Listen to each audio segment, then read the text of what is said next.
Good evening అండి. So actually ఒక రకంగా చెప్పాలంటే it's little disappointment for me today. అంటే చాలామంది రాలేకపోయినారు, ఎందుకో తెలీదు.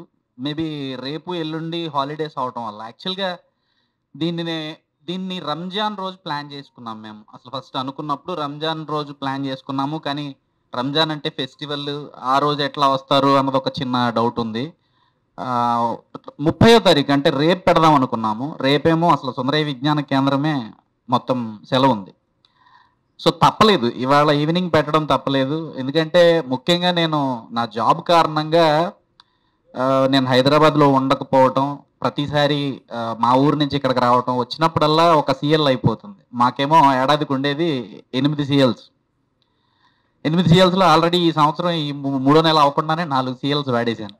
సో ఇవాళ రేపు యాక్చువల్గా పెడితే రేపు నాకు సీఎల్ పెట్టాల్సిన అవసరం ఉండదు అని చెప్పి రేపు ప్లాన్ చేసుకుంటే రేపు పొద్దున ఇది సెలవు ఉంది. సో ఇవాళ రావడానికి మళ్ళీ ఇవాళ కూడా నేను సీఎల్ అప్లై చేసి వచ్చాను. బట్ సో చాలామందికి రేపు ఎల్లుండ కంటిన్యూస్ హాలిడేస్ అవ్వటం వల్ల ఏంటో అసలు ముఖ్యంగా ఎప్పటి నుంచో అటెండ్ అవ్వాలి అని కోరుకున్న వాళ్ళే అటెండ్ అవ్వలేకపోయారు. బట్ ఎనీవే, రికార్డ్ అవ్వాల్సినటువంటి ప్రోగ్రామ్ రికార్డ్ అవుతుంది, మాట్లాడవలసిన వాళ్ళ మాటలన్నీ రికార్డ్ అయ్యాయి. అవి రేపు ఎలాగూ సామాజిక మాధ్యమాల్లో ఎప్పుడు ఉంటూనే ఉంటాయి. సో నేను కూడా ఎక్కువ టైం తీసుకోను, త్వరగానే ముగించేస్తాను. జనరల్గా నాకు స్పీచెస్ ఎప్పుడు ఏదో అప్పటికప్పుడు మాట్లాడేటివే రాసుకోవడం నాకు తెలియదు. కానీ బాబాసాహెబ్ గురించి, ఆయన రాసినటువంటి పుస్తకం గురించి మాట్లాడాల్సినప్పుడు కొంచెం జాగ్రత్తగా మాట్లాడాలి కాబట్టి కొంచెం జస్ట్ బుల్లెట్ పాయింట్స్లా రాసుకున్నాను. ఫస్ట్ ఆఫ్ ఆల్, ఈ పుస్తకం తెచ్చినటువంటి ఎన్నెలపెట్ట పబ్లికేషన్స్ శేషు యాక్చువల్గా వాడి కమ్యూనిజం పట్ల చాలా ప్రేమ ఉన్నటువంటి మనిషి. శేషు ఇంట్లో కూడా మనకి ఎటు చూసినా we can see communism clearly. కానీ శేషుకి ఒక అద్భుతం జరగాలి కదా ఎప్పుడైనా. వాడి జీవితంలో ఒక అద్భుతం జరిగింది.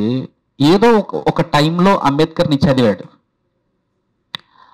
అంబేద్కర్ ఎలాంటి అంటే నేను అంబేద్కర్ గురించి ఇప్పటిదాకా అందరికీ ఉన్నాయి కదండి, నా ఫీలింగ్స్ చెప్తాను. నేను అంబేద్కర్ చదివాను. ఒకసారి అంబేద్కర్ గారిని చదివిన తర్వాత అర్థం చేసుకుని చదివితే ఆ ప్రొఫౌండ్ ఆ నాలెడ్జ్కి ఫిదా అయిపోతామండి. అండ్ ఆయన గిరిలోంచి బయటికి వెళ్ళలేం. సో ఎప్పటి నుంచో శేషుకి ఉంది అంబేద్కర్ని మళ్ళా జనాల్లోకి తీసుకెళ్ళాలి. ఇంటెన్షనల్గానో న్యాచురల్గానో ఎలా జరిగిందో తెలియదు, అంబేద్కర్ రచనలు సొసైటీలో అట్టడుగునుండిపోయాయి. ప్రతి రచన ఎప్పుడో 1930లో రాసినటువంటి చలం పుస్తకాలు ఇంకా చదువుతున్నారు, మహాప్రస్థానం ఇంకా చదువుతున్నారు, మరో ప్రస్థానం ఇంకా చదువుతున్నారు, పదే పదే రికమెండ్ చేయబడుతున్నాయి. ఏ పుస్తకాల షాపుల్లోకి వెళ్ళినా చక్కగా ఇంకా వాళ్ళు కనబడుతున్నారు.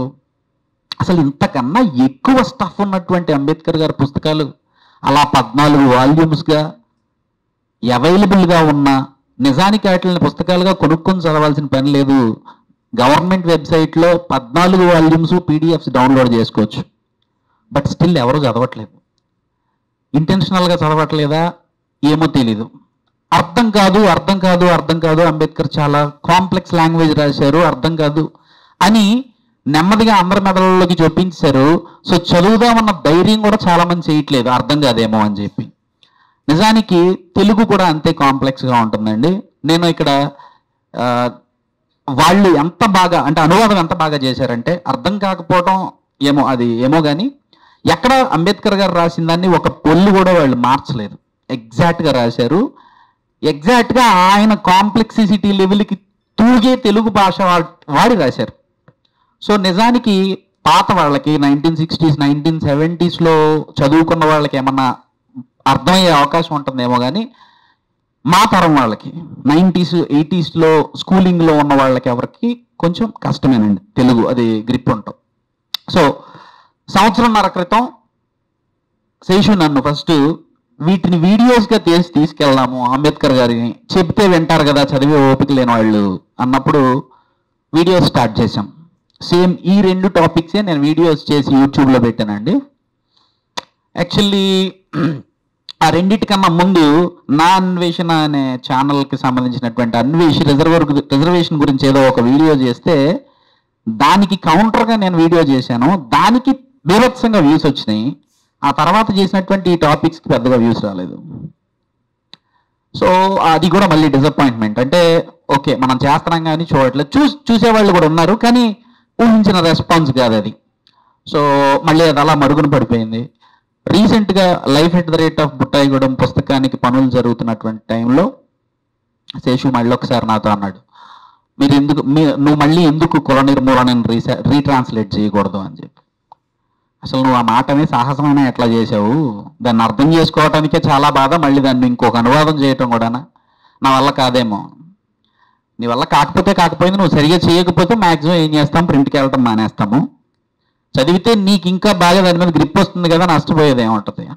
సరే వాడి మాట తీసుకొని మొదలుపెట్టాను. ఒకసారి మొదలుపెట్టిన తర్వాత గోవిందరాజు గారు అన్నట్టు అంబేద్కర్ పూనేస్తాడండి, మనకి తలలో కూర్చుండిపోతాడు వచ్చి. ఒక్కొక్కసారి ఒక్కొక్క సెంటెన్స్, కంటిన్యూస్ సెంటెన్స్ ఒక పేజ్ ఉంటుంది కానీ వదలబుద్ధి కాదు, అర్థం చేసుకోబుద్ధి అవుతుంది. అంటే వచ్చి కూర్చుంటాడు అనమాట, డెఫినెట్గా మైండ్లో కూర్చుంటాడు. ఒక్కోసారి నిజంగానే బ్రెయిన్లో విస్ఫోటనం జరిగేది అర్థం చేసుకోవడానికి. సో కంటిన్యూస్గా ఆపకుండా దాన్ని చేసాము. అసలు ఈ పుస్తకాన్ని చదువుతారా, చేయగలమా, నువ్వు అసలు ఎందుకు చేస్తున్నావు, దీన్ని జనాలకి చదవడం ఇష్టం లేదు, అర్థం కాదు అనే పరిస్థితి నుంచి పుస్తకం వేస్తున్నామని చెప్పి ప్రీ ఆర్డర్ చేస్తే కరెక్ట్గా ప్రీ ఆర్డర్ పెట్టినటువంటి వారం రోజుల్లో 600 కాపీలకి అడ్వాన్స్ బుకింగ్ వచ్చిందండి. ఇప్పుడు ఈ మధ్యకాలంలో ఏ పుస్తకానికి జరగలేదు. And I'm revealing something to you now that almost మేము వేసినటువంటి ఫస్ట్ ప్రింట్ బుక్స్ అన్నీ అయిపోయినాయి, సెకండ్ ప్రింట్ కూడా ఆల్రెడీ వెళ్తున్నాం. సో జనాలకి చదవడం ఇష్టం లేదు అనేది కూడా పూర్తిగా నిజం కాదండి. జనాలకి చదవాలని ఉంది కానీ దే వాంట్ అదే ప్యాలెటబుల్గా ఈజీగా ఉంటే చదువుదామని చెప్పి చాలామంది వెయిట్ చేస్తున్నారు అని చెప్పి ఈ పుస్తకానికి వచ్చినటువంటి రెస్పాన్స్ నాకు అర్థమయ్యేలా చెప్పింది. సో తర్వాత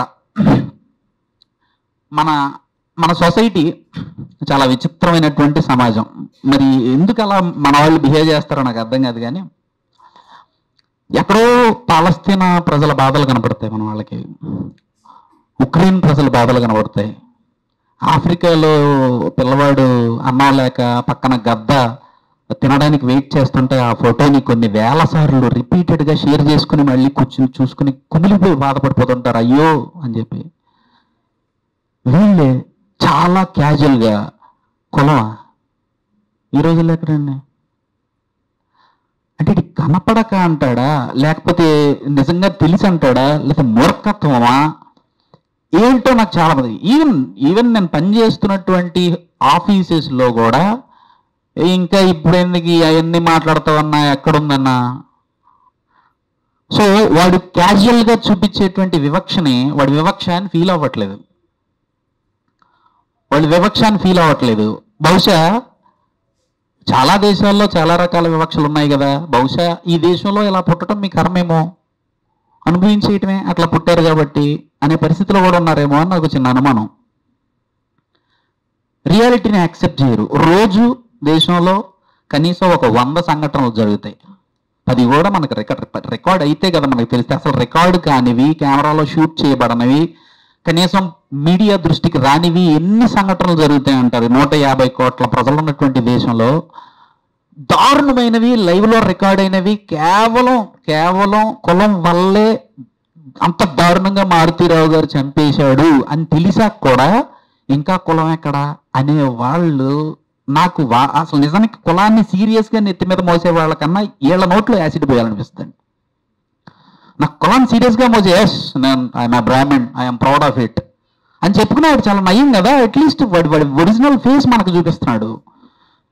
నేను సెక్యులర్ అంటూ, నేను అభ్యుదయవాదిని అంటూ, నేను హేతువాదిని అంటూ చెప్పుకుంటూ లోపల మాత్రం దాన్ని అలాగే మోసేవాడు అత్యంత ప్రమాదకారి కదా. ఎందుకంటే మన మధ్య తిరుగుతుంటాడు, ఎప్పుడు పొడుస్తాడో తెలియదు.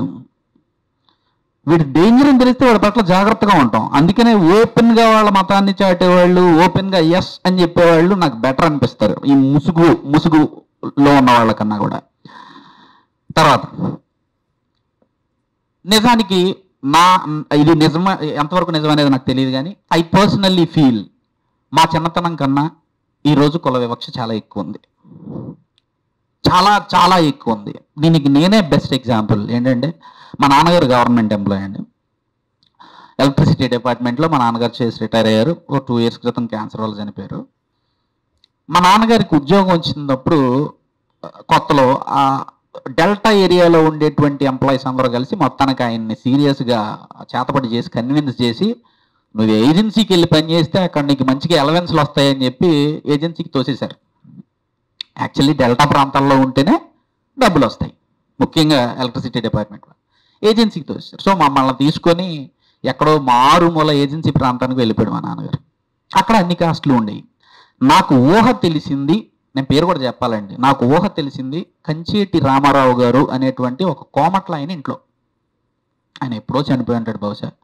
వాళ్ళ ఇంట్లో వాళ్ళు ఆ ఇంటికి వెనకాల వాళ్ళు ఉండేవారు, ముందు మేము ఉండేవాళ్ళం. అలా తర్వాత కాలంలో మా నాన్నగారు చాలా ఊళ్ళకి షిఫ్ట్ అయ్యారు. ఏ ఊర్లోనూ కూడా యాక్చువల్గా మా నాన్నగారు మమ్మల్ని దళిత వాడల్లో ఉంచలేదు. దానికి ఆయన రీజన్ ఏంటనేది నాకు తెలీదు. ప్రతిసారి కూడా ఏదో ఒక అప్పర్ కాస్ట్ ఇంట్లోనే మేము అద్దెకున్నాం. లిటరలీ ఒక 3 సంవత్సరాలు బ్రాహ్మణ ఇంట్లో అద్దెకున్నాం. అప్పుడు ఒక గవర్నమెంట్ ఉద్యోగస్తుడు అద్దెకు వస్తున్నాడు అంటే హ్యాపీగా నెల నెల రెంట్ వస్తుంది అన్నంత వరకు చూసుకునేవాళ్ళు, నా ఫీలింగ్. నా పరిస్థితికి వచ్చేసరికి 2012లో నాకు ఉద్యోగం వచ్చిందండి. 2012లో నాకు ఉద్యోగం వచ్చి ఫస్ట్ పోస్టింగ్ పాలకొల్లులో నేను ఉద్యోగంలో జాయిన్ అయ్యి, నేను అప్పటికి నిడదవోలు నుంచి డైలీ షటిల్ చేస్తున్నాను 50 కిలోమీటర్లు. ఇంకా పాలకొల్లులో రూమ్ తీసుకోవాలి. మీరు నమ్మండి నమ్మకపోండి, 25 ఇళ్ళు తిరిగాము నా ఫ్రెండ్ నేను కలిసి. వాళ్ళు ఇక్కడ ఉన్నాడు శరత్ అని చెప్పి. 25 ఇళ్ళు తిరిగాము. ఓపెన్గా, నిర్లజ్జగా, నిస్సిగ్గుగా. మీరెవరండి ఏంటి అసలు క్వశ్చన్ ఏంటంటే, మీరేమిట్లు has taken a different form. మీరెవరండి? నేను గవర్నమెంట్ ఉద్యోగస్తుండండి. ఇంకంతకన్నా ఏం కావాలి నీకు? నాకు 20,000 జీతం, మీ ఇల్లు వద్ద 4,000 5,000 అయితే నీకు 1వ తారీఖున చేతిలో పెడతా. నేనేం బ్యాచిలర్ కాదు, పెళ్ళయింది,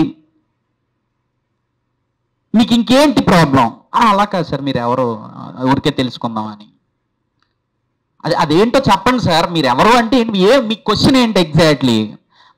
నేను కొంచెం వితండవాదం కాబట్టి లేదులేండి సార్ వెంటనే అప్పుడు దాకా మాట్లాడి ఇలాగ ఇంకో రివర్స్ క్వశ్చన్ అయ్యి వెనకాల నుంచి అరుస్తుంది కూతురు, అమ్మా నిన్న ఒకళ్ళు వచ్చి అడిగి వెళ్ళారు చెప్పేశాం కదా, బోర్డు తీయడం మర్చిపోయావా? ఇది 2012 ఎక్స్పీరియన్స్. 2012 తర్వాత అలాంటి ఎక్స్పీరియన్స్ చాలా జరుగుతూ 2020లో అమలాపురంలో పోస్టింగ్కి వెళ్ళానండి నేను. అమలాపురం మీరు సరదాగా ఎప్పుడన్నా గోదావరి జిల్లాల పట్ల చాలా ఒక రకమైన గోదావరి జిల్లాలు, పచ్చని జిల్లాలు, మచ్చలేని మనుషులు అని రాస్తుంటారు కదా. కుల గజ్జితో నిస్సిగ్గుగా రోడ్ల మీద పొరిలేటువంటి మనుషులు మీకు గోదావరి జిల్లాల్లో కనపడినంతగా ఈ భూమండలం మీద ఎక్కడ కనపడరు, ఇంకెక్కడ కనపడరు. అందులో బహుశా దానికి క్యాపిటల్గా అమలాపురంని కూడా ప్రకటించొచ్చాము. సీరియస్లీ అండి, నేను రాసిస్తున్నాను.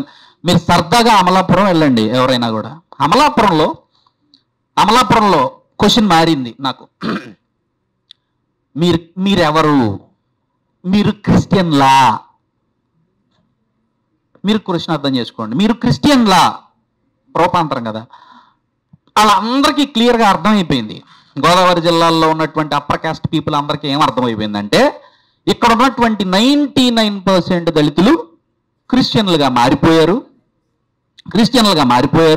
ఇప్పుడు అనవసరంగా మీరు ఎస్సీలా, మీరేమిట్లు అంటే ఎవడేం కేసు పెడతాడో, ఎందుకు వచ్చిన గొడవ అని మీరు క్రిస్టియన్లా. మీరు క్రిస్టియన్లు? అవునండి మేము క్రిస్టియన్లు. అంటే మేము క్రిస్టియన్లకి వెళ్ళేవాడు. అంటే ఎందుకు ఎవడు క్రిస్టియన్కి? అంతే, మేము క్రిస్టియన్లకి వెళ్ళేవాం. క్రిస్టియన్లకి వెళ్ళేవాడు వాడు అంటే అక్కడ కూడా మళ్ళీ నేను దళితుడికి ఇవ్వననే దాన్ని వేరే భాషలో చెప్తున్నాడు అంతే. మేము క్రిస్టియన్లకి వెళ్ళేవామండి. అమలాపురంలో చివరికి అంటే నేను పనిచేసేటువంటి ఆర్గనైజేషన్లో నాతో అవసరం ఉన్నటువంటి అప్పర్ కాస్ట్ ఏజెంట్స్, అంటే నా దగ్గరకు వచ్చి నిలబడి నాతో సంతకం పెట్టించుకుని నాతో పని చేయించుకోవాల్సినటువంటి అప్పర్ కాస్ట్ ఏజెంట్స్ ఇల్లు వెతికి రికమెండ్ చేసి మావాడేనండి అని చెప్పితే తప్ప నాకు ఇల్లు దొరకలేదండి. పైగా వాడు నన్ను ఆ ఇంటికి తీసుకెళ్తూ, ఏమండి మీరేం మాట్లాడకండి, కాపులు మాకే దిక్కులేదు, మీరేం తెలిస్తే మళ్ళీ దొరకదు. మీకు అర్థమైందండి? కాపులు మాకే దిక్కులేదు, మీరని తెలిస్తే దొరకదు. నోరు మూసుకున్నానండి. నేను ఏం చేయను, నాకు ఇల్లు దొరకాలి, నేను రోజు 70 కిలోమీటర్లు ట్రావెల్ చేయలేను. అబద్ధం చెప్పి ఇంట్లో అద్దెకి దిగాను. ఇది 2020లో జరిగినటువంటి సంఘటన. ఇప్పుడు ఎవడన్నా ఈ రోజుల్లో కులం ఎక్కడిది అంటే వాడి నోట్లో సల్ఫ్యూరిక్ యాసిడ్ పొయ్యాలా పొయ్యకూడదు చెప్పండి.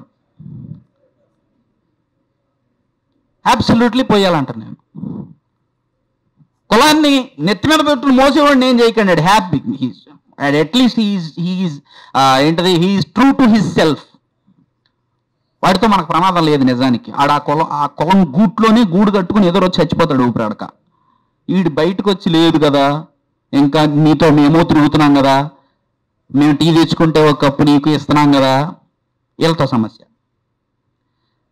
తర్వాత తర్వాత ఇది ఆల్రెడీ నెక్స్ట్ తరాల్లోకి ఎలా పాకిపోయింది అనడానికి నేను ఇంకొక బెస్ట్ ఎగ్జాంపుల్ చెప్తాను. మళ్ళీ మా ఫ్రెండ్ గడిదే రీసెంట్ వాడు చెప్పినప్పుడు నేను చాలా క్యాజువల్గా తీసుకున్నానని మా వాడు అనుకున్నాడు, కానీ నా గుండె తరుక్కుపోయినటువంటి సంఘటన అది. ప్రముఖ చైనా స్కూల్స్ ఉన్నాయి కదండి, మీకు తెలియనే ఉంది. నెమ్మదిగా ఇంటర్మీడియట్లో నేను అదే దౌర్భాగ్యంలో చదివాను, శ్రీ చైతన్య విజయవాడ. అప్పటి కాలేజీలుగా ఉన్నటువంటివి ఈరోజు స్కూల్స్గా, ఐఐటి ఫౌండేషన్లుగా, మైక్రోలుగా, ఇంకా మైక్రోలుగా మొత్తం పల్లెటూళ్ళ వరకు పాకేసి చక్కగా అందరూ కలిసి చదువుకుంటున్నటువంటి గవర్నమెంట్ స్కూళ్ళల్లో నుంచి అప్పర్ కాస్ట్ డబ్బులు ఉన్నటువంటి పిల్లలను లాగేసుకుని వాళ్ళ దగ్గర పెట్టేసుకున్నాయి. సో మావాడు కూడా ఆబ్వియస్లీ కొస్త ఉద్యోగం చేసుకుంటున్నాడు కాబట్టి, బిడ్డకు మంచి చదువు ఇవ్వాలనుకుంటాడు కాబట్టి సీరియస్లీ నారాయణ స్కూల్లో జాయిన్ చేసిన తర్వాత 1, 2, 3 తరగతులు కంప్లీట్ అయినాయి. పిల్లలకి ఏం తెలియదు, కలిసి తింటారు, కలిసి పెరుగుతారు. వాడికి బాగా క్లోజ్ ఫ్రెండ్ ఒక రాజుగారు అబ్బాయి. 4th క్లాస్ సెలవులు అయినాయి, 5th క్లాస్ మళ్ళీ స్కూల్కి వెళ్ళారు. ఈ రాజుగారు అబ్బాయి నా దగ్గరకు వచ్చి కూర్చుంటాడు కదా అని చెప్పి వీడు టేబుల్లో ఈడు బెంచ్లో కూర్చొని బ్యాగ్ ఆడి పక్కన పెట్టాడు. రిజర్వ్ చేశాడు ఒక రకంగా చెప్పాలంటే వాడి కోసం. వాడు వీడిని చూసి చూడకుండా వెళ్ళిపోయి వేరే బల్లలో కూర్చున్నాడు రాజుగారు అబ్బాయి. వీడు 2-3 రోజులు వెయిట్ చేశాడు, 3 రోజులు వెయిట్ చేశాడు. వెళ్ళి అడిగాడు డైరెక్ట్గా, అదేంట్రా నాతో మాట్లాడట్లేదు. పిల్లాడు కదండి, అడిగి ఏముంటుంది ముందు, అరే నా ఫ్రెండ్, పైగా ఇదో ఉంటుంది వాళ్ళకి ఎంతో కొంత, నా ఫ్రెండ్ ఆడితో మాట్లాడటం ఏంటని చెప్పి. వాడు చిన్నపిల్లాడే కదా, వాడు ఎక్కడ మర్మం తెలియదు కదా వాడికి. వాడు ఓపెన్గా అనేసాడు, అరే మీరు క్రిస్టియన్లు అంట కదరా, మీరు మంచోడు కాదంటగా. వాడు ఏమైపోయి అంటాడు చెప్పండి నాకు క్షణం. వాడికి అర్థం కాదు కదా ఫస్ట్ అసలు, క్రిస్టియన్ అయితే మంచోడు కాకపోవడం ఏంటి. వాడి ఇంటికి వచ్చి ఏడుస్తూ కూర్చున్నాడంట. వాళ్ళ అమ్మకి ఎలా ఈ పరిస్థితిలో ఒక తల్లి పిల్లవాడిని ఏమని సముదాయించాలి చెప్పండి. మీరు క్రిస్టియన్లు అంట కదా, మంచోళ్ళు కాదు కదా అని చెప్పి వాడి ఫ్రెండ్ అంటే ఈ ఇంటికి వచ్చి మనం క్రిస్టియన్లం కదమ్మా, అందుకు మనం మంచోళ్ళం కాదా అని అడిగితే ఆడు ఏం చెప్పాలి. ఆవిడికి అర్థం కాదు, ఏడుస్తూ కూర్చున్నాడు. ఇంటికి మా వాడు డ్యూటీ నుంచి వచ్చిన తర్వాత విషయం చెప్తే, ఇది అసలు మీరు తెలుసుకోవాల్సింది. మా వాడు స్కూల్కి వెళ్ళి ప్రిన్సిపాల్ దగ్గర, ఏంటి సార్ ఇది, పిల్లలు నేర్చుకోవాల్సిన ఇవేనా. వాడు వచ్చి స్కూల్లో డైరెక్ట్గా ఆ మాట్లాడే ఫ్రెండ్ అడిగాడంటే వాడికి వాళ్ళ అమ్మ నేర్పించిందో నాన్న నేర్పించాడో, లేదా వాళ్ళిద్దరూ మంచోళ్ళే అయితే సెలవుల్లో అమ్మమ్మ ఇంటికో నాన్నమ్మ ఇంటికి వెళ్తే వాళ్ళు నేర్పించారో ఇలాంటి మాటలు అనొచ్చా అంటే, ప్రిన్సిపల్ చాలా క్యాజువల్గా, సార్ పిల్లలు దెబ్బలాడుకుంటారండి, వాటి గురించి మీరు స్కూల్కి వచ్చేస్తే ఎలా అండి. దేని గురించి సార్ మేము స్కూల్కి వచ్చింది, ఆడు పెన్సిల్ లాగేసుకుంటే కొట్టుకున్నందుకు స్కూల్కి వచ్చింది అంటే ఎంత లైట్గా తీసుకున్నాడు చూసారా విషయాన్ని. నాడు చాలా లైట్గా. అదే స్కూల్ ప్రిన్సిపాల్ రిపబ్లిక్ డేకి ఫ్యాన్సీ కాంపిటీషన్ పెట్టి అదే స్కూల్లో 20 మంది జాతీయ నేతల పేర్లు ఇచ్చారట. మీ పిల్లల్ని ఈ నేతల స్టైల్లో మేకప్ చేసి తీసుకురండి అని చెప్పి. అందులో అంబేద్కర్ లేడు. ఏ రోజు మళ్ళీ జనవరి 26 రిపబ్లిక్ డే రోజు. మళ్ళీ మావాడు, ఇదేం అన్యాయం సార్, ఇంతమంది మీరు ఎక్కడెక్కడో ఆంధ్రప్రదేశ్లో చాలా మంది తెలియని జాతీయ నేతలను కూడా ఎత్తికి తీసుకొచ్చారు, అంబేద్కర్ లేడేంటి అంటే, అరే మర్చిపోయామండి. చాలా తెలియని విషయాలు ఉంటాయి. మా గోదావరి జిల్లాలో చాలా వాటికి ఫేమస్ అండి.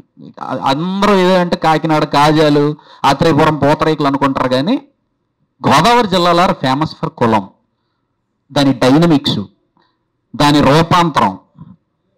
చాలా మీకు గోదావరి జిల్లాలో వాళ్ళు అయితే ఓకే, లేకపోతే అసలు అది ఆ గజ్జి ఎలా ఉంటుందని తెలుసుకోవడానికి ఒకసారి పర్యటనకు వెళ్ళండి, మీకు తెలిసిపోద్ది. మీరు వాళ్ళు అని చెప్పండి, వాళ్ళ ట్రీట్మెంట్ ఎలా ఉంటుందో అర్థమవుద్ది. కాదని చెప్పండి, ఎలా ఉంటుందో అర్థమవుద్ది. ఓకే, తర్వాత పుస్తకం నిర్మూలన మళ్ళీ ట్రాన్స్లేట్ చేయి అని అడిగినప్పుడు శేషుని నేనే అన్నానండి, ఎందుకు పదే అందరూ నిర్మూలన వెనకాలే పడుతున్నారు? 70లో కూడా ఈవెన్ హెచ్బిటి తెచ్చినప్పుడు కూడా కుల నిర్మూలనను మాత్రమే తీసుకొచ్చారు. పుట్టుకి ఎలా జరిగిందనే ఆవశ్యకత ఎవరికి లేదు, తెలుసుకోవాలనే ఆవశ్యకత ఎవరిని అడగ చూడండి. ఇంత దారుణంగా కులాన్ని ప్రాక్టీస్ చేసేటువంటి ఈ దేశంలో, 140 కోట్ల మంది ఉన్నటువంటి దేశంలో అసలు కులం ఎలా వచ్చిందిరా అంటే ఎవరి దగ్గర ఆన్సర్ ఉండదండి. Unless if he reads Ambedkar propose చేసినటువంటి థియరీని చదివిన వాడు మాత్రమే దానికి ఆన్సర్ చెప్పగలుగుతాడు తప్ప మిగిలినోడు ఎవడో చెప్పలేడు, చెప్పినా చాలా వేగ్గా చెప్తాడు. నేను చాలా అంటే ఎగ్జైట్ అయిపోయి ఇలా వెంట్రుకలు నుంచునేయండి caste origin mechanism and development చదువుతున్నప్పుడు. ఎందుకంటే కొలంబియా యూనివర్సిటీలో 1916లో గోల్డెన్ వీజర్ అనేటువంటి ఆంథ్రోపాలజిస్ట్ కండక్ట్ చేసినటువంటి సెమినార్లో యాజ్ ఎ స్టూడెంట్, మీరు ఇది మైండ్లో పెట్టుకోవాలి, అంబేద్కర్ అనగానే మనకు వచ్చేటువంటి ఇమేజ్ ఏంటంటే రాజ్యాంగాన్ని రచించినటువంటి మహామేధావి మైండ్లోకి వస్తాడు. కానీ ఒకసారి మీరు 1916 కొలంబియా యూనివర్సిటీకి వెళ్తే ఈ పేపర్ని చదివి వినిపించేటువంటి టైంకి అంబేద్కర్ వయసు 25 సంవత్సరాలు, 25 years old. మీరు సరదాగా ఈ పుస్తకం చదివిన తర్వాత please read the English version of Ambedkar, your mind will blow for the command he has on English and the subject. 25 ఏళ్లకి caste origin mechanism development theory propose చేయాలి అంటే అప్పటికి, అంటే బై ద ఏజ్ ఆఫ్ 25 అప్పటికి వచ్చినటువంటి కాస్ట్ థియరీస్ అన్ని ఆయన చదివేసి ఉండాలి. అప్పటికే దీనికి కారణమైనటువంటి శాస్త్రాలని వేదాలని కూడా ఎంతో కొంత చదివేసి ఉండాలి. అదర్వైజ్ ఆ థియరీని ప్రపోజ్ చేయటం సామాన్యుల వల్ల అయ్యేటువంటి ఇదైతే కాదు. మొత్తం థియరీలో ఆయన చెప్పేది 2 పాయింట్లు, కానీ ఆ 2 పాయింట్లని మీకు అర్థమయ్యేలా చెప్పడానికి ఆయన తీసుకునేటువంటి ఎగ్జాంపుల్స్, థియరీ కన్స్ట్రక్ట్ చేసినటువంటి విధానం. ఇక్కడ నేను అంబేద్కర్ నాకు జీవితం ఇచ్చినటువంటి ఒక రాజ్యాంగ రణబాత్ అని మాట్లాడలేదు. ఒక స్టూడెంట్, ఒక 25 ఏళ్ల కుర్రాడు ఎంత సీరియస్గా చదివితే అటువంటి ఒక థియరీ ప్రపోజ్ చేస్తాడు. సో కుల నిర్మూలన చదవటం అనేది పక్కన పెడితే పుట్టుక ప్రపోజ్ చేసినటువంటి, అంటే ఆ థియరీని చదవాలి. ఆ థియరీ చదివితేనే ఆయన ఎంత మేధావి అనేది అర్థమవుతుంది. చుట్టుపక్కల మీ చుట్టుపక్కల ఉన్న ఒక 50 మంది అంబేద్కర్ గారు మేధావి అంటే మీరు మేధావి అనకండి దయచేసి, ఇప్పటి నుంచి అయినా మానండి. మీకు ఆయన మేధావి అన్న విషయం అర్థమైన తర్వాత ఊరికే మేధావి అంటూ ఊరుకోరు, మీరు చదువుతూనే ఉంటారు, జీవితం సరిపోదు. అంత ఇన్ డెప్త్ నాలెడ్జ్ కలిగినటువంటి మనిషి. అందుకనే నిర్మూలన ఒక్కటే కాదు, మనం పుట్టుక కూడా తెద్దాము. వ్యాధికి మందు కలుపుకోవాలి అంటే దాని మూలాలు తెలిస్తే రాలి ఖచ్చితంగా. అవన్నీ కాకపోయినా అసలు ఇలాంటి ఒక థియరీ మరుగున పడిపోకూడదు. అంబేద్కర్ అనే ఆయన దళిత్తు కాకపోయి ఉండుంటే, అంబేద్కర్ అనే ఆయన మీద బలవంతంగా ఈ దేశ ప్రజలందరూ, ఈ దేశ పెద్దలందరూ కలిసి దళితుల కోసం మాత్రమే ఏదో చేశాడన్న ముద్ర వేయకుండా ఉండుంటే, ఆయన అప్పర్ కాస్ట్ మనిషిగా ఈ థియరీ ప్రపోజ్ చేసి ఉంటే ఈ పాటికి థియరీ నరనరాల్లోనూ చిన్నపిల్లలకు కూడా ఎక్కిచ్చేసేవాళ్ళు. ఆయన కేవలం దళిత్ కాబట్టే ఆయన నాలెడ్జ్ అంతటిని నెమ్మదిగా పొరల్లో కప్పిడని ట్రై చేస్తుంది సొసైటీ. సో తీసుకురావడం అనేది ఎందుకో బాధ్యతగా అనిపించింది. డెఫినెట్గా ఈ తరానికి తీసుకురావాలి, చదివించాలి, ఖచ్చితంగా చదివించాలి. పుస్తకంగా తీసుకొచ్చి టేబుల్ మీద పెట్టేస్తే 4 పేజీలు తిరగేసినా ఆడు ఆగలేడు, తర్వాత చదవబుద్ధి వేస్తుంది. తర్వాత అందరూ కుల నిర్మూలన అంటే ఎలా నిర్మూలించాలో చెప్పుంటాడు అనుకుంటారు. అసలు కాదండి. కుల నిర్మూలనలో ఆయన చర్చించినటువంటి అంశాలు, ఆయన తీసుకున్నటువంటి ఎగ్జాంపుల్స్ మన ఊహలకు అందవు. ఇక్కడి నుంచి సడన్గా రోమ్కి వెళ్తాడు, రోమ్ ఎగ్జాంపుల్ చెప్తాడు. ఐరిష్ హోమ్ రూల్కి వెళ్తాడు, అక్కడ ఎగ్జాంపుల్ చెప్తాడు. కమ్యూనల్ అవార్డు ఎందుకు ఇవ్వాల్సి వచ్చిందో చెప్తాడు. అసలు మీరు కులాన్ని బద్దలు కొట్టాలి అంటే వేటిని బద్దలు కొట్టాలో చెప్తాడు. సహ్యాద్రి ఖండం అనేటువంటి ఒక పుస్తకం నిమ్న కులాల మీద చల్లినంత మురికి ఇంకా ఈ భూమి మీద ఏ పుస్తకం చల్లలేదు. అసలు ఇంత నీచంగా ప్రపంచంలో ఎక్కడ పుస్తకాలు రాయబడలేదు. కేవలం ఒక మనిషిని ఈడు వేదవా, ఈడు తక్కువ కులమోడు, ఈడు అది, ఈడిది, ఈడి గొప్ప, ఈడు ఇక్కడ ఉండాలి, వీడికి క్యారెక్టర్స్ ఉంటాయి, ఈ కులంలో పుట్టాడు కాబట్టి ఇలా రాయబడిన పుంకాల పుస్తకాలు ఉన్నాయంట మనకి. అలా ఇంకెక్కడ లిటరేచర్లో జరగలేదంట ప్రపంచంలో, మన దగ్గరే జరిగింది. భారతదేశం యొక్క ప్రత్యేకత అది. సో ఈ పనికి మాలినటువంటి చెత్త అంతటిని నిర్మూలించాలి అంటాడు అని చెప్తూ, ఊరికే వాటి వల్ల అని చెప్పడు, వాటిలో క్లియర్గా ఎక్కడెక్కడ ఏమేమి ఉన్నాయో ఎగ్జాంపుల్స్ కోట్ చేస్తాడు. ఆయన చేసి ఆయన చాలా సీరియస్గా అంటాడండి. యాక్చువల్గా కుల నిర్మూలన స్పీచ్ స్టార్టింగ్లోనే అంటూ, ఇదేదో జరిగే పని అయితే నేను అనుకోవట్లేదండి అని అంటాడు. కులానికి మధ్య కట్టినటువంటి గోడ వీళ్ళు ఏ మెటీరియల్తో తయారు చేశారంటే, ఆ మెటీరియల్ని బద్దలు కొట్టేటువంటి డైనమైట్ లేదు. అంత స్ట్రాంగ్గా వీళ్ళు కులాలకి మధ్య గోడ కొట్టారు. మీరు ఎంతో సీరియస్గా ఫైట్ చేసి ప్రజలందరిలో ఉత్తేజం తెప్పిస్తే ఏమన్నా రాబోయే ఒక 50 ఏళ్లలో ఈ గోడలో ఒక పగులు మాత్రం కొట్టగలరేమో అంటాడు. Such a strong system it is, stupid system it is. So ఆయన ప్రపోజ్ చేసే టైంకి, ప్రపోజ్ చేసే టైంకి భారతదేశ జనాభా ఎంతండి? 4 కోట్లు. 4,000 కులాలు, 4,000 కులాల గుంపులు, 40 కోట్ల మంది ప్రజలు. సో కులం నిర్మూలించబడలేదు. అసలు ఆయనకి యాక్చువల్గా మన వాళ్ళు రాజకీయాలు చేయడం ఇష్టం లేదండి. ఇండియన్ నేషనల్ కాంగ్రెస్ మీద అంబేద్కర్ గారికి విపరీతమైనటువంటి కోపం ఉంది. ఎందుకంటే వీళ్ళు ఉవ్విళ్ళు ఓడుతున్నారు, మా రాజ్యం మాకు కావాలి, మేమే దేశాన్ని పరిపాలించుకుంటాం, మేము కూడా పరిపాలనలో భాగం పంచుకుంటాం అని బీభత్సంగా బాలగంగాధర తిలక్ లాంటి వాళ్ళందరూ ఉవ్విళ్ళు ఓడుతుంటే, ఎందుకు సార్ ఇంత కష్టపడిపోతున్నారు, మీకు ఎందుకు అసలు రాజ్యాధికారం, ఏం చేసుకుంటానికి? ఇంత నీచమైన నికృష్టమైనటువంటి కుల వ్యవస్థను ఉంచుకుని దాన్ని నిర్మూలించుకోకుండా, సంఘ సంస్కరణ చేసుకోకుండా మీరు రాజ్యాధికారం తెచ్చుకుని ఏం చేసుకుంటారు? కులం గోడల మీద, కులం పునాదుల మీద ఒక జాతిని నిర్మించలేము, నీతిని నిర్మించలేము. దాన్ని నాశనం చేయండి. ముందు ఎంతో మంది అదే చేశారు. మత సంస్కరణలు జరిగిన తర్వాతే రాజకీయ సంస్కరణలు జరిగినాయి. మీరు అవి చేసుకోకుండా, మత సంస్కరణలు చేసుకోకుండా, సామాజిక సంస్కరణలు చేసుకోకుండా, మాకు స్వాతంత్రం వచ్చేస్తే మేము పాలించేసుకుంటాం వీళ్ళు ఉంటారు. అందుకనే ఆయన చాలా మంది కంప్లైంట్ అది, స్వాతంత్రోద్యమంలో సీరియస్గా ఏం రోల్ ఉంది అంబేద్కర్ గారిది అంటే ఆయనకు భయం అదే.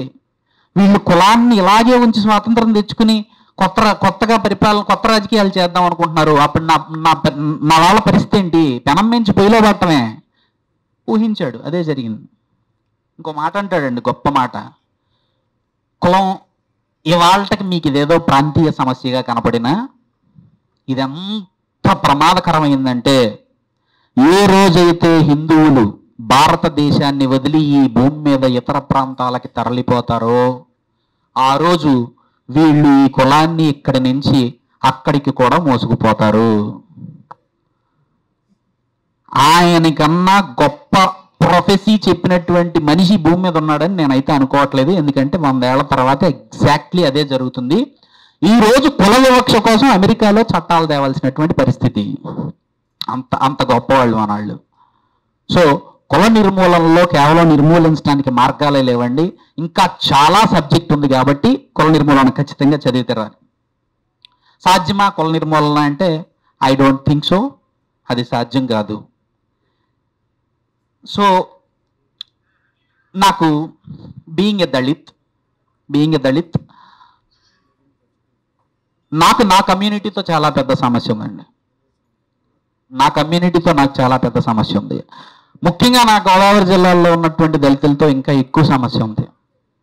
ఎందుకంటే ఎందుకో కులాన్ని దాచుకుంటున్నారండి. సీరియస్గా కులాన్ని దాచుకుని చెప్పకపోతే తెలియదు కదా అనుకుంటున్నారు.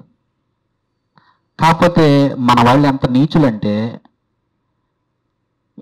ఇంటి పేరు కొడితే ఆ ఇంటి పేరు ఏ కులాలకి ఏ కులాలకు ఉండే పాసిబిలిటీ ఉందో అని యాప్ ఒకటి మీరు ఎవరన్నా తయారు చేసి చూడండి. ఫేస్బుక్ కన్నా ఫాస్ట్గా మిలియన్స్లో డౌన్లోడ్స్ అయిపోతాయి. ఎందుకంటే పాపం చాలా కష్టపడుతున్నారు. గూగుల్ని అడుగుతున్నారు, పివి సింధు ఏ కులం,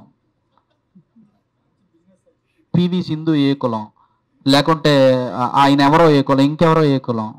ఇప్పుడు ఈ యాప్ వచ్చిందనుకోండి, ఇంటి పేరు తెలుసుకుని ఎంటర్ చేస్తే ఒక 2-3 కులాలు వస్తాయి. మళ్ళీ ఇందులో ఒక రాత్రంతా ఒక చర్చ జరిపితే ఫైనల్గా ఒక డెసిషన్కి రావచ్చు. రీసెంట్గా సునీత విలియమ్స్ని అయితే మొత్తం అందరూ ఆన్ చేసుకున్నారు. మొత్తం కొంతమంది జోక్గా కూడా పెట్టారు అనుకోండి, అది అదే విషయం, సటైర్గా. కానీ విషయం అయితే సీరియస్. అంత మళ్ళీ వీళ్ళే 7 సముద్రాలు దాటకూడదు శాస్త్రాల ప్రకారం వీళ్ళే 7 సముద్రాలు దాటకూడదు. తప్పని పరిస్థితుల్లో ఒకవేళ దాటవలసి వస్తే దానికి ఏదో పరిష్కారం, పేడ నీళ్ళు చల్లుకోవడం, పేడలో దొరకడం, ఏదో ఉంటుంది మొత్తానికి. మరి అంతరిక్షం ఎట్లా బానిస్తారు? ఇప్పుడు ఎలా అంటే సిగ్గులేకపోవటం కదా మా అమ్మాయిని ఓన్ చేసుకోవటం. స్త్రీ అంటే కేవలం భర్త చెడ్డీ గడిగి నెట్టి మీద నీళ్లు చల్లుకోవటం అని చెప్పిన మనమే సునీత విలియమ్స్ మనం అమ్మాయి భగవద్గీత తీసుకెళ్ళింది అని గొప్పగా చెప్పుకోవటం ఏం కరెక్ట్ అండి? అసలు కరెక్ట్ కాదు కదా. సో అంత హిపోక్రసీ ఉన్నటువంటి మనుషులు మన వాళ్ళు. తర్వాత అప్పర్ కాస్ట్స్ని వేలెత్తి చూపేటప్పుడు మనం ఏం చేస్తున్నాం అనేది దళితులందరూ ఒకసారి క్వశ్చన్ చేసుకోవాలని నా ఫీలింగ్ అండి. ఇవాళ నా కుటుంబంలో అన్ఫార్చునేట్లీ నేను ఒక్కడనే నాస్తికుడిని. నేను ఎందుకు నాస్తికుడిగా మారానో నాకు తెలియదు. చిన్నప్పుడు 2వ తరగతి నుంచి చర్చికి వెళ్ళటంతో నాకు సమస్య. మా అమ్మ ఎన్నో రకాలుగా నన్ను చర్చికి ఇడ్చుకెళ్ళడానికి ప్రయత్నించింది, కానీ నాకు సీరియస్లీ వాళ్ళందరూ మోకాళ్ళు వేసి ఇట్లా ప్రార్థన చేస్తుంటే నాకు ఎందుకో కొంచెం ఇదేంటిది, ఎవరు లేరు కదా వీళ్ళందరికీ, ఎవరిని చూసి ఇట్లా అంటున్నారు, అలాంటి సమస్య వచ్చేది. పైగా నాకు ఇంకొక మెయిన్ సమస్య ఏంటంటే, ఆడుకోవడానికి ఉన్న ఒక్క ఆదివారం చెడగొడుతుంది మా అమ్మ అని చెప్పి మా అమ్మాయి కోపం. ఒకవేళ దానికి కారణం ఈయన ఎవరో దేవుడు అని చెప్తుంది, ఆయన అయితే ఆయన మీద ఇంకా కోపం. ఎందుకంటే నేను చర్చిలోంచి బలవంతంగా మా అమ్మ చర్చిలో కూర్చోబెడితే ఆ కిటికీలోంచి ఇలా తొంగి చూస్తుంటే మా వాళ్ళు సీరియస్గా కర్రలు పట్టుకుని నేలబండ ఆడుకునే గెంతుతా ఎంజాయ్ చేస్తూ ఉండేవారు నా ఫ్రెండ్స్. నాకేంది కర్మ? పైగా ఆయన చెప్పేది ఏం అర్థమయ్యేది కాదు. 2వ తరగతికి ఏం అర్థం అర్థం కాదు కదా. సో నాకు మొదటి నుంచి నేను నాస్తికుడిని. మొత్తం ఎంటైర్ ఫ్యామిలీ సీరియస్గా క్రిస్టియన్స్. మా ఫ్యామిలీలోనే నేను రీసెంట్గా కొందరు ఇళ్ళకి వెళ్ళినప్పుడు నాకు అర్థం అవుతుంది ఏంటంటే, మొత్తం గోడలన్నీ ఎలా అయితే ఆర్థోడాక్స్ హిందువుల పూజ గదుల్లో ఒక 200 దేవుళ్ళ ఫోటోలు ఎలా ఉంటాయో, అలా మా క్రైస్తవుల ఇళ్లల్లో వాక్యాలు, ఫ్రేములు కట్టించినటువంటి వాక్యాలు మొత్తం గోడల నిండా అయ్యే ఉంటున్నాయి. నేను మైక్రోస్కోప్ పెట్టి చూస్తున్నాయి. ఆడన్న పొరపాటున అంబేద్కర్ గారి ఫోటోలని విగ్రహాలని పెద్ద నమ్మనండి. నాకు అది అంబేద్కర్ గారి ఒక పుస్తకం ఏదన్నా ఒక చిన్న రచన అన్నా కనపడుతుందా అని చూస్తుంటే లేదు. అయితే లేకపోవటం వీళ్ళేదో పొరపాటు జరిగింది కాదండి.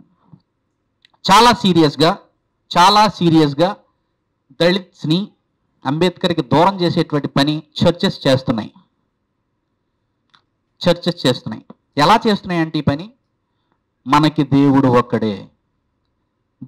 ఒక్కడే, మీరు పూజిస్తే ఆయన్నే పూజించాలి, ఇంకెవరిని పూజించినా మీరు ఆఫ్టర్ లైఫ్ మీరు అంతే, మీరు నిత్య నరకంలో తోయివేయబడతారు. మన వాళ్ళకి, మన భారతదేశ ప్రజలకి బతికున్నప్పుడు సమస్యల కన్నా చచ్చిపోయిన తర్వాత గురించి ఎక్కువ టెన్షను. సో ఈ నిత్య నరకం అన్న మాట వీళ్ళకి నిరంతరం రింగ్ అవుతూ ఉంటుంది. ఓకే యేసుప్రభు ఒకడే దేశం, ఎందుకు ఇవన్నీ తీసి అవతల పడేద్దాం అని చెప్పి నెమ్మదిగా అంబేద్కర్ని కూడా తీసేరండి. తీసేయడమే కాకుండా ఈరోజు వీళ్ళు పొందుతున్నటువంటి ఈ సౌకర్యాలు, ఈరోజు వీళ్ళకి కట్టుకోవడానికి బట్ట, తినడానికి తిండి, కనీసం ఎదురుగుండా ఎవరికన్నా నుంచుని మాట్లాడే హక్కు కల్పించినటువంటి వ్యక్తి ఎవర్రా అంటే యేసుప్రభు అనే పరిస్థితికి వచ్చారు. ఇది చాలా మీరు చేసుకుంటున్నటువంటి ద్రోహం అని నేను అంటాను. ఇక్కడ అయితే ఇంకొక సమస్య ఉంది. అంబేద్కర్ని తెలుసుకుని అంబేద్కరిస్టులుగా విడిపోయినటువంటి దళితులు, వీళ్ళు దళిత్ అంబేద్కరిస్టులు క్రిస్టియన్స్ మీద బురద చల్లుతున్నారు, క్రిస్టియన్లు వీళ్ళ మీద బురద చల్లుతున్నారు, చెత్త కొట్టేసుకుంటున్నారు. ఇదంతా పైనుంచి మిగిలిన వాళ్ళందరూ వినోదం చూస్తున్నారు హ్యాపీగా. సీరియస్లీ క్రిస్టియన్స్ని మనం బయటికి తీసుకురాగలమా చర్చెస్లోంచి? అది జరిగే పనే అండి? ఎందుకు జరగదని నేను చెప్తాను. మా తాతయ్య గారు, మా అమ్మమ్మ సైడ్ కాదు కానీ మా నాన్నగారి సైడ్, మా తాతయ్య గారే క్రిస్టియన్. ఎప్పుడో 1960s 1970sలోనే మా తాతయ్య గారు క్రైస్తవం వెళ్ళిపోయాడు. ఎందుకు వెళ్ళిపోయి ఉంటాడు? డెఫినెట్గా ఆ రోజు అప్పటికి వాళ్ళకి తిండి పెట్టిన వాడు ఎవరో క్రైస్తవుడు అయి ఉంటాడు. ఏదో ఒక మిషనరీ అయి ఉంటుంది. వాళ్ళకి జబ్బు చేస్తే ఏదో ఒక మిషనరీ మెడిసిన్ ఇచ్చి ఉంటుంది. సో ఆటోమేటిక్గా తిండి పెట్టిన వాడి కన్నా గొప్పడు. తిండి పెట్టిన వాడు దేవుడు కదండి, మనమే కదా అంటాం. తిండి పెట్టిన వాడు దేవుడే కదా. సో ఒక 2 ఆకలితో ఇంక నేను చచ్చిపోతాను అన్నప్పుడు, రానాయన నీకు తిండి పెడతాను అంటే ఆ క్షణం దేవుడు, ఆడే దేవుడు అంటే వాడు, ఇదిగో ఇతను దేవుడు అంటే ఆటోమేటిక్గా అటు పోతారు. గోదావరి జిల్లాల ప్రజలకి, కోస్తా గోదావరి జిల్లాల ప్రజలకి ఇంకా చాలా చోట్ల అంబేద్కర్, గాంధీ ఇలాంటి వ్యక్తులు, నేషనల్ మూమెంట్ ఏమీ తెలియదు. ఎక్కడో జరుగుతున్నాయి, పల్లెటూళ్ళలో తెలియదు కదా. ఇవన్నీ తెలియక ముందే వీళ్ళ వాడల్లోకి క్రైస్తవ్యం వచ్చేసిందండి. సో ఒకసారి నమ్మకం అనేది పుట్టిన తర్వాత సైవిశేషి గారు చెప్పినట్టు దాన్ని బ్రేక్ చేసుకోవడానికి మనం ఒప్పుకోం. మతాలు, నమ్మకాలు ఎలాంటివంటే మా అమ్మ మంచిది లాంటివి. మా అమ్మ మంచిది అంతే. ఎవరికో యాక్చువల్గా మీ మదర్ గురించి ఏదో తెలిసి ఉండొచ్చు, కానీ మనం తట్టుకోలేం, కనీసం వినడానికి కూడా సిద్ధపడం. సేమ్ మా అమ్మ మంచిది లాంటిదే మా మతం కూడా, మా నమ్మకాలు కూడా. సో వీళ్ళని అందులోంచి బ్రేక్ చేసి తీసుకురావటం అనేది, ఆ ప్రయత్నమే వేస్ట్ అంటాను. ఇది ఎలా జీవితాంతం కొట్లాటగా ఉండిపోద్ది తప్ప ఉపయోగం లేదు. So seriously Ambedkarites and Christians both should think and unite. కొట్టుకోవటం మానేసి దయచేసి కలిస్తే తప్ప మీరు వివక్షకు వ్యతిరేకంగా పోరాడలేరు. వివక్షకి వ్యతిరేకంగా పోరాడలేరని ఎందుకు అంటున్నానంటే, వివక్ష అలాగే ఉంటుంది. ఇంకొక 100 సంవత్సరాలైనా వివక్ష అలాగే ఉంటుంది. ఎందుకంటే కులాలు ఉన్నాయి అంటే కుల వివక్ష కూడా ఉంటుంది. ఆబ్వియస్లీ కుల నిర్మూలన జరగదు. There is no possibility at all. ఎందుకంటే ఎవరో చెప్పినట్టు, ఏ దేశంలో అన్నా నువ్వు గొప్పోడు అవ్వాలి అంటే, నువ్వు ఒక తెలివైన వాడిగా ప్రూవ్ చేసుకోవాలంటే, ఒక ఇంటెలిజెంట్గా నీ మీద ముద్రపడాలంటే నువ్వు చదవాలి. నువ్వు విపరీతంగా నీ జీవితం అంతా పరుగు పెట్టి ఎక్కడో ఒక ఒలింపిక్స్లో ఒక 2 నిమిషాల గేమ్లో ప్రూవ్ చేసుకోవాలి. లేకపోతే విపరీతంగా చదివి ఒక పిహెచ్డి చేసి ఏదో ఒక ఆవిష్కరణ చేయాలి. అప్పుడు మాత్రమే నువ్వు గుర్తించబడతావు. అదర్వైజ్ నువ్వు ఎంత రిచ్ పర్సన్ కొడుకు అయినా కూతురు అయినా నువ్వు కాలగర్భంలో కలిసిపోతావు, లేదా నువ్వు ఒక మేధావిగా గుర్తించబడవు. కానీ ఇండియాలో హ్యాపీ ప్రివిలేజ్ అది. చక్కగా పలానా చోట పుడితే చాలు, పలానా కులంలో పుడితే చాలు, లేని పోని ప్రివిలేజ్ వచ్చేస్తుంది. ఈ ప్రివిలేజ్ పిల్లలతో ఆగిపోలేదండి. యాక్చువల్గా అప్పర్ క్యాస్ట్ పిల్లల్లో పెరిగేటువంటి జంతువులకు కూడా వచ్చేసింది. మీరు నమ్మండి నమ్మకపోండి, నేను విన్నాను ఇది, మీరు నమ్మరు. ఒకసారి ఎప్పుడో రోడ్డు మీద వెళ్తుంటే ఒక కుక్క చాలా భారీగా ఉంది, గట్టిగా అరుస్తుంది. అయ్యో భలే ఉందరా అది అంటే, చౌదరి గారు పెంచుకునేది అది. సార్ చౌదరి గారు పెంచుకుంటే అది ఎందుకు గట్టిగా? It is some good breed అంతే కదా. It is some good breed. ఆయన ఎక్కడో కొంచెం బాగా డబ్బులు పోసి, డబ్బులు ఉన్నాయి కాబట్టి ఎక్కడి నుంచో తెచ్చుకుని ఉంటాడు. అది ఎవరింట్లో పెరిగినా అలాగే మురుగుతుంది. ఏ రేంజ్కి నాటేశారో చూడండి. సో ప్రివిలేజ్ జంతువుల దాకా వచ్చేసింది. సో పిల్లలు ఎందుకు వదులుకుంటారండి? చస్తే వదులుకోరు. సో ఇక్కడ జరగాల్సింది ఏంటంటే, వివక్షితులైన వాళ్ళందరూ కొట్టుకోవటం మానేసి ఏకం కావటం అనేది చాలా ముఖ్యము. Otherwise you can't fight this caste evil. నేను టైం ఎక్కువ తీసుకుంటున్నాను, ముగించేస్తాను, అయిపోతుంది. తర్వాత ఇంకొకటి, ఇందాక ఈ డిస్కషన్ 2-3 సార్లు అయిపోయింది. ఇవాళ బ్రాహ్మణుడు ఎవరండి? ఇవాళ బ్రాహ్మణులు అంటే మనం గుళ్ళల్లో పూజారులు, మన ఇంటికి వచ్చి పూజలు చేస్తున్నటువంటి వాళ్ళు వీళ్ళు బ్రాహ్మణులు కాదండి. బ్రాహ్మణ్యాన్ని అనుకరిస్తున్న ప్రతి వాళ్ళు బ్రాహ్మలే. అసలు కులం ఎలా పాకింది అనేటువంటి విషయం చెప్పడానికి చాలా సింపుల్ లాజిక్ చెప్తాడు అంబేద్కర్ గారు. It's just being imitated by the masses. పైవాడిని చూసి కింద వాడిని చేసే అనుకరణే కుల వ్యాప్తికి ఉపయోగపడింది తప్ప మరి ఇంకేం కాదు అని చెప్తాడు సింపుల్గా. మీకు ఆ అనుకరణ అనేది మన సమాజంలో ఈరోజు సీరియస్గా కనపడుతుంది. ఒకప్పుడు కనీసం వాడి ఇంటి గుమ్మం తొక్కలేదు బ్రాహ్మణ్, ఒక శూద్రుడు అంటే ఏ కులాలు వచ్చేస్తాయో మీ అందరికీ తెలుసు. వాడి ఇంటి గుమ్మం తొక్కలేదు.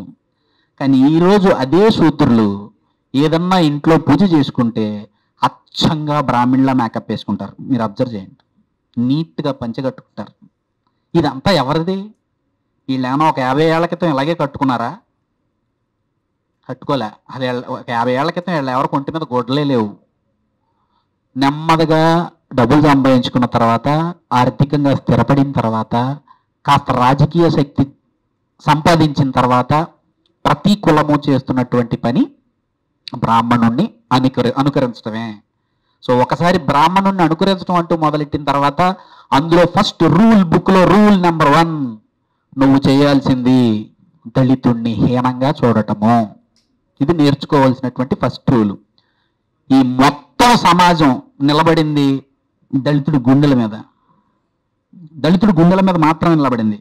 అట్టడుగున ఉన్నటువంటి దళితులు మొత్తం ఏదన్నా ఫెమైన్ వచ్చి ఒకేసారి చచ్చిపోయినా, అందరికైనా పైన ఉన్న వాళ్ళు ఎలిమినేట్ అయిపోయినా కులం పోద్ది ఆటోమేటిక్గా.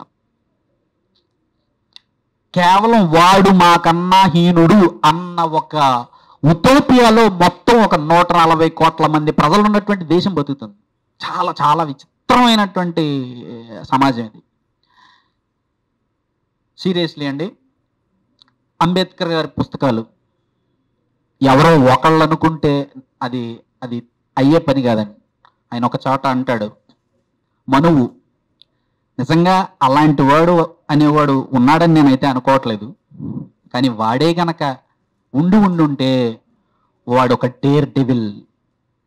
వాడు ఈ దేశంలో ఒక అశరీర ఆత్మగా 1000 ఏళ్లుగా అలా బతికే ఉన్నాడు అంటాడు.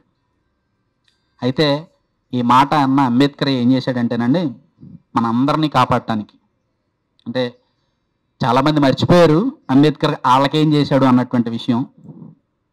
వీళ్ళందరినీ కాపాడటానికి మధ్యలో ఆయన ఆత్మను పరిచాడు అంబేద్కర్ గారు. మనువుకి మనకి మధ్యలో ఆయన ఆత్మని పరిచాడు. Through his constitution, through his writings and speeches.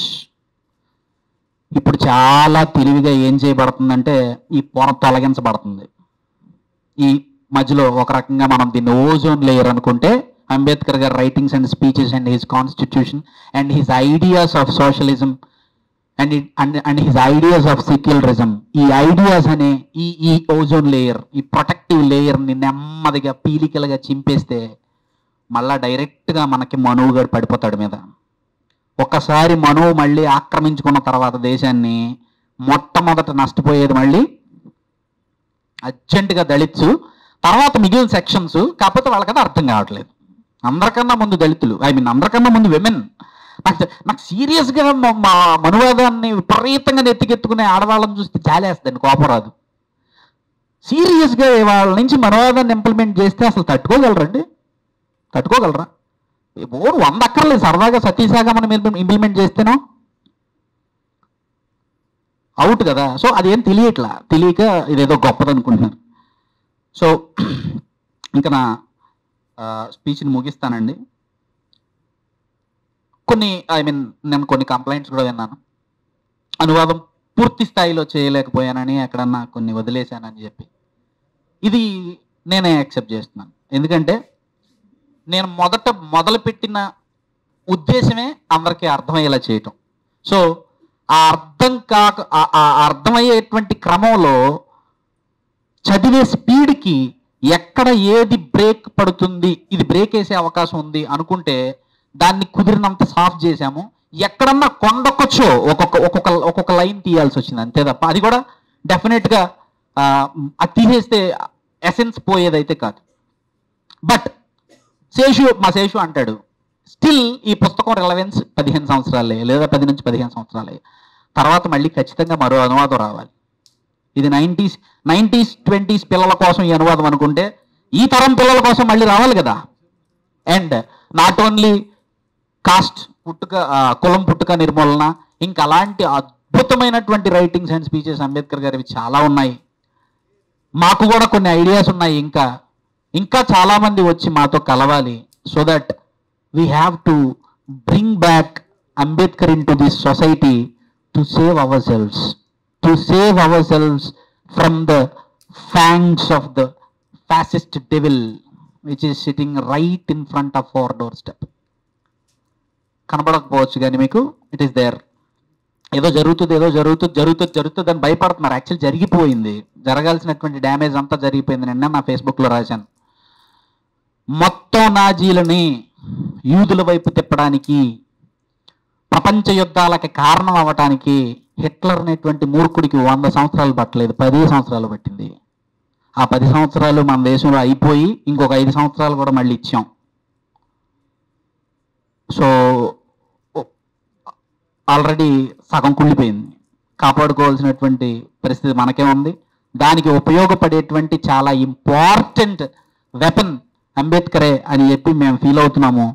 ఆ పనిలో భాగంగా ఈ పుస్తకాన్ని తేవటం ముందడుగ్గా భావిస్తున్నాము ఎన్నెలపెట్ట పబ్లికేషన్స్ అండ్ మేము. సో భవిష్యత్తులో ఇంకా మరిన్ని అంబేద్కర్ రచనలు తేవటానికి మేము ప్రయత్నిస్తాము. అందులో భాగం కమ్మని మిమ్మల్ని కూడా కోరుతున్నాను. ఇంతసేపు ఓపిక్గా కూర్చొని మాతో పాటు ఉన్నందుకు, దీనిలో పార్టిసిపేట్ చేసినందుకు ధన్యవాదాలు. నేను ఒక వ్యక్తికి చాలా ఇంపార్టెంట్గా నేను థ్యాంక్స్ చెప్పాలి. ఆయన గోవిందరాజు చక్రధర్ గారు. ఆయన ఎవరో కూడా నాకు తెలియదు. నేను రాసేసిన తర్వాత ఎడిటింగ్కి ఎవరికి ఇస్తున్నావు అని చేసిన అడిగితే నాకు ఒక ఆయన ఉన్నారు మైండ్లో, ఆయనకి ఇస్తాను అన్నారు. సో వాడు ఎంత పొద్దున్న లేస్తే రచయితలతోనూ పెద్దవాళ్ళతోనూ తిరిగేవాడు. సో నేను వాడికి వదిలేశాను. లిటరలీ అండి, ఆయన నాకు నా డ్రాఫ్ట్ని కరెక్ట్ చేసి ఇచ్చిన తర్వాత నేను ఎంత ఆనందపడ్డానంటే I felt like student. Seriously, ఆయన నిజంగానే జర్నలిజం స్కూల్కి ప్రిన్సిపల్గా పనిచేసి రిటైర్ అయ్యారు. ఆయన స్కూల్లో నేను స్టూడెంట్గా జాయిన్ అయితే ఆయన నాకు చేతికి ఒక అసైన్మెంట్ ఇచ్చి ఇది ట్రాన్స్లేట్ చేసుకుని పట్టుకురారా అంటే నేను దాన్ని చాలా బుద్ధిగా ట్రాన్స్లేట్ చేసుకుని గురుగారు చేశానండి చూడండి అంటే, ఇదిగోరా నాన్న ఇక్కడ తప్పులు చేసావు, ఇవి తీసేయి, ఇవి ఉంటే అనువాదంలో నీకు గొంతుకు దగ్గర ముళ్ళులాగా అడ్డుపడతాయి, మొత్తం సాఫీగా దిగిపోవాలంటే ఇది తీసేయని చెప్పి ఆ కరెక్షన్స్ అన్ని చేశారు. అది చేసిన తర్వాత ఆయన అన్నట్టు 2% కాదండి రీడబిలిటీని పెంచింది. ఆయన కరెక్షన్స్ దాదాపు 10 to 15% పెంచాయి. సో అందుకు నేను సదా కృతజ్ఞుడిని సార్ గురువు గారు. Thank you so much. Thanks అండి. Thank you so much. మళ్ళా కుదిరితే అతి త్వరలోనే మళ్ళీ మరొక పుస్తక సభలోనో మరొక రకంగానో కలుద్దాం. Thank you so much.